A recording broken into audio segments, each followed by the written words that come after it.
Story of Saints.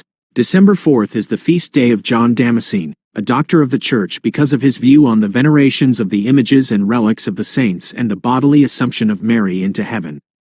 Damascene was born around the year 676 in Damascus, Syria, to Christian parents in a country ruled by Muslims. At the time, Christians had a lower social status compared to Muslims, but they are still able to practice their faith by paying an extra tax and wearing distinctive clothings. Damascene's father was one of the few Christians who held a high government position. When Damascene was young, his father came across a slave named Cosmas who was captured in a raid. Cosmas was an intelligent monk, so Damascene's father entrusted the monk to give Damascene a proper education. In his early 20s, Damascene's father passed away, and seeing his great intellect, the Muslim government appointed Damascene as an administrator of the city. After a few years, Damascene felt disillusioned by the Muslim environment, so he sold all he has to enter a monastery of Mar Saba near Jerusalem.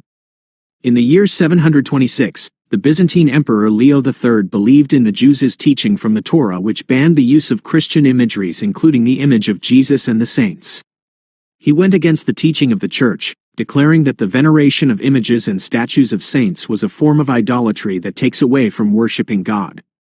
Damascene wrote several arguments against the emperor, stating that God cannot be seen, and yet the invisible God emptied himself, taking on a body, a face. From that moment on, I have seen the human form of God, and my soul has been saved, and when we venerate the images of the saints, we are honoring what God has given us in the flesh.